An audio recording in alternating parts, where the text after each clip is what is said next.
বছরের প্রথম দিনেই ভক্তদের ভিড় আছড়ে পড়ল নিস্তারিণী মায়ের মন্দিরে। আজ বছরের প্রথম দিন আমাদের প্রতিনিধি চলে গেছিল সরাসরি হুগলি জেলার সব থেকে পুরনো মন্দির নিস্তারিণী মায়ের মন্দিরে। এই নিস্তারিণী মায়ের মন্দির ঠিক হুগলি নদীর পাশে অবস্থান করছে। নিস্তারিণী মায়ের মন্দির রাজ পরিবারের। অন্যান্য কালী ঠাকুরের হাতে থাকে খাড়া, কিন্তু নিস্তারিণী মায়ের মন্দিরে মায়ের হাতে আছে তরোয়াল। আর এই নিয়ে একটি বিশেষত্ব আছে, আর সেই কাহিনী আমরা পড়ে শোনাবো। আমাদের বিশ্ববাংলা টিভির পর্দায় সরাসরি কথা ধরে নিলাম এই নিস্তারিণী মায়ের মন্দিরে দুইজন পুরোহিতের কাছে। শুধু তাই নয়, আজ বছরের প্রথম দিন বলেই রাজ পরিবারের 10তম বংশধর এসেছেন, আর তার থেকেও আমরা সরাসরি তার কথা ধরে নিলাম আমাদের পর্দায়। শুধু তাই নয়, যে সমস্ত ভক্তরা এসেছেন, আমরা ভক্তদের কাছে আজ এই নিস্তারিণী মায়ের মন্দিরে কেন এত ভক্তদের ভিড় হয় সেই ব্যাপারেও তারা খোলাখুলি আমাদের বিশ্ববাংলা টিভির পর্দায় বললেন।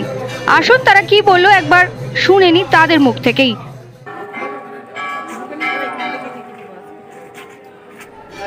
আমি আছি একদম হুগলি জেলায় শাওড়াফুলি নিস্তারিণী মা, যেটা 197 বছর।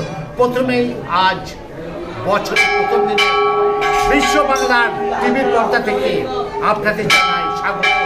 আমি আছি সরাসরি নিস্তারিণী মায়ের মন্দিরে, যেটা হুগলি জেলার সব থেকে পুরনো মন্দির, সেই নিস্তারিণী মা। আজ আমি শুনে নেব সেই আজ বছরের প্রথম দিনে যেভাবে দর্শনার্থীদের ভিড় উপচে পড়েছে, সেই দৃশ্য আমাদের বিশ্ব বাংলা টিভির পর্দায় সরাসরি আপনাদের দেখিয়ে দিয়েছি।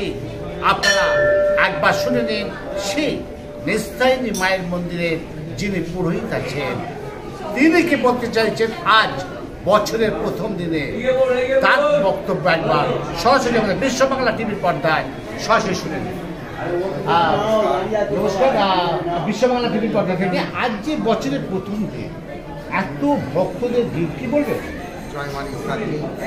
প্রতি বছরের ন্যায় এবছরও মায়ের মন্দিরে প্রচুর ভক্ত সমাগম হয়েছে।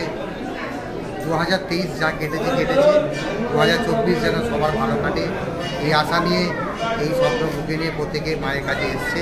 প্রত্যেক ভক্ত তাদের মায়ের কাছে মনোবাঞ্ছা জানিয়েছে, আর মা নিস্তারিণী সর্বাঙ্গে তাদের সেই মনোবাঞ্ছা পূর্ণ করবেন, এই আমাদের মায়ের কাছে প্রার্থনা। আমরা সকলকে জানাই মা যেন ভালো থাকে, সবার যেন মঙ্গল করে। মা সবার মঙ্গল করুক, দেশের মঙ্গল করুক, বিশ্বের মঙ্গল করুক। আপনার নাম একটু বলবেন? আমি বিমান চ্যাটার্জি, আসলে যারা আছেন সেই দর্শনার্থীরা আপনি কোথেকে আসছেন? পরিবারের প্রথমেই বছরের প্রথমে বিশ্ববাংলা টিভির পর্দা থেকে আপনাকে অজস্র শুভেচ্ছা ভালোবাসা।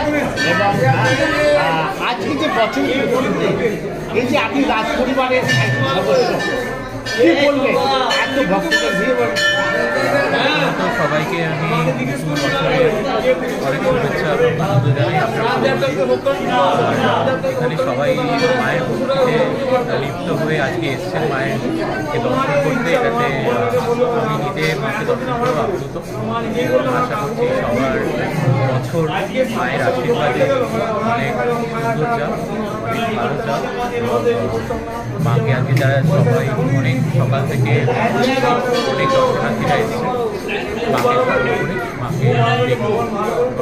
আমার কাছে আশা রইল যাতে সবার মনের ইচ্ছা যাতে মা সম্পূর্ণ।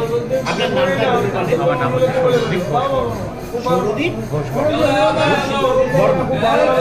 আপনি এই রাজ পরিবারের সদস্য, তাহলে শুনলেন যে রাজ পরিবারের সদস্য সেই দাদা কিন্তু সরাসরি আজ আমাদের বিশ্ব বাংলা টিভির পর্দায় একদম বছরের প্রথম দিনে সবাইকে শুভেচ্ছা জানাতে। আর আমরা ধরে নেব যেসব ভক্তরা আছে তারা কি বলতে চাইছে একবার শুনে নেব। আপনি কোথেকে আসছেন? আমার সবাইগুলি বাড়ি। আচ্ছা, আজকে যে এত ভক্ত সমাগম, কি বলবেন? আজকে তো এমনি মা নিস্তারিণী আমাদের প্রায় 190 বছর 89 বছর হলো। তো আজকে তো এমনি কল্পতরু উৎসব আছে। তো মায়ের ডাকে সবাই, মা আমাদের মা নিস্তারিণী খুব জাগ্রত মা, মায়ের ডাকে সবাই এখানে এসছে, ভক্তবৃন্দ এসছে। হ্যাঁ, এসে মাকে জানাচ্ছে মায়ের কাছে অনেক কিছু কামনা করছে। মা আমাদের শরীর ভালো রাখো, সুস্থ রাখো এবং সকলের মঙ্গল করো মা, এই বলে মানুষ এসছে। দর্শক এসেছে। আপনাকে বিশ্ব বাংলা টিভির পর্দা থেকে অজস্র অভিনন্দন, শুভেচ্ছা এবং বছরের প্রথমে মাকে জানাই বিশ্ব বাংলা টিভির পর্দা থেকে সবাই যেন ভালো থাকে এই কামনা করে আপনাকে অজস্র অভিনন্দন এবং শুভেচ্ছা নতুন বছর। তাহলে শুনলেন যে এখানে কিন্তু অসংখ্য ভক্ত আছে।